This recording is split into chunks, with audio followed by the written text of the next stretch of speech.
राम राम दोस्तों, मैं हूं अंकित सिंह। देखिए, राम मंदिर तो बन गया, लेकिन ज्ञानवापी जो बनारस में है, इसका मुद्दा फंसा हुआ था। और इस मुद्दे को लेकर के एएसआई उस मस्जिद पे सर्वे कर रही थी कि क्या ये मस्जिद जो है ज्ञानवापी का, वो मंदिर तो नहीं है।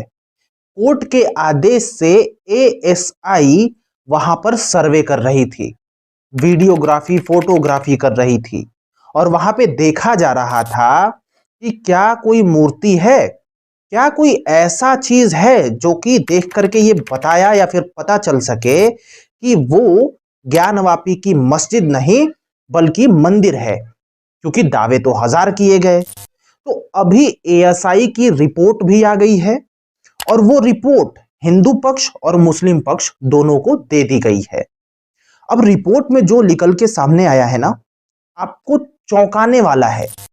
मतलब पहले से भी ये कहा जाता था कि वो हिंदू मंदिर है, लेकिन उसमें बहुत कुछ चीज निकल के आई है। आपको हम विस्तार से बताते हैं।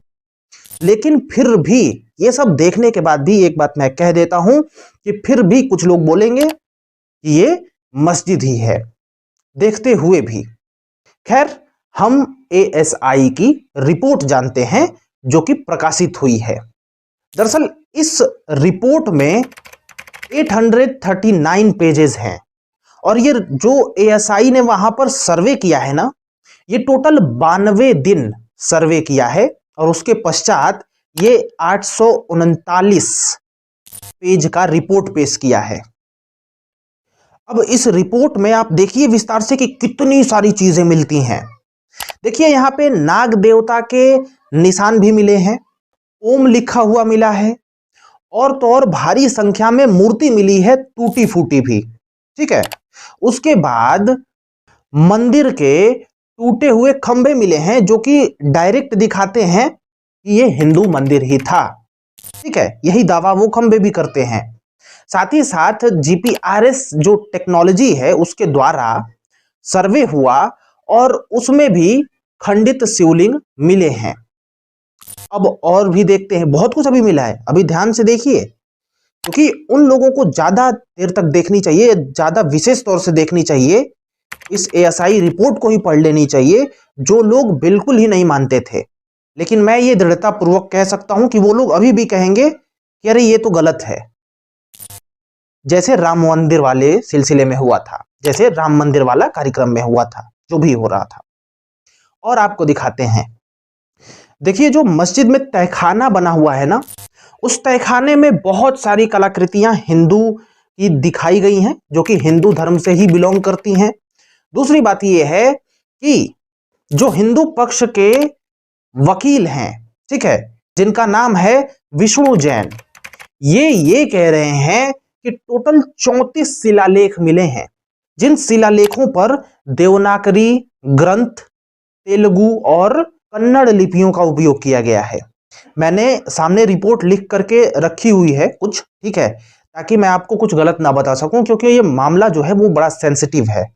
और जो शिलालेख मिले हैं, उस शिलालेखों को भी उस दीवार में यूज किया गया है। उस पर जनार्दन, रुद्र और उमेश्वर भगवान जैसे देवी देवताओं की भी नाम लिखे हुए हैं।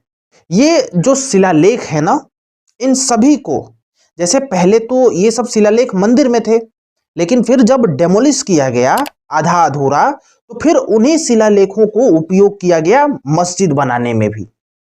क्योंकि उस समय जो भी राजा थे, जो भी बनाने वाले थे, उनको ये अहंकार रहा होगा कि हमारा तो शासन आ गया है, अब हम मंदिर तोड़ करके मस्जिद बना ले रहे हैं, तो अब कौन आएगा जो हमको चुनौती देगा। उनको शायद ये अंदाजा ही नहीं होगा कि एक ऐसा भी कालखंड आएगा जब फिर से परिवर्तित होगा सब कुछ। और वही हो रहा है अभी। वो लोग अहंकार बस कैप्चर करने के लिए, बस कैप्चर करो कैसे भी तोड़ फोड़ के, क्योंकि राज तो उनका है। लेकिन शायद उनको इतना भी अंदाजा नहीं होगा कि आने वाले कालखंड में सब कुछ परिवर्तित किया जाएगा। तो चलिए, आप लोग क्या मानते हो, इसको मस्जिद या मंदिर, या फिर क्या आप लोगों के ओपिनियन है, ये लोग आप लोग बताइए और जुड़े रहिए हमारे साथ। मिलते हैं किसी अन्य वीडियो में। और मेरा नाम है अंकित सिंह। राम राम। सब्सक्राइब कर लो।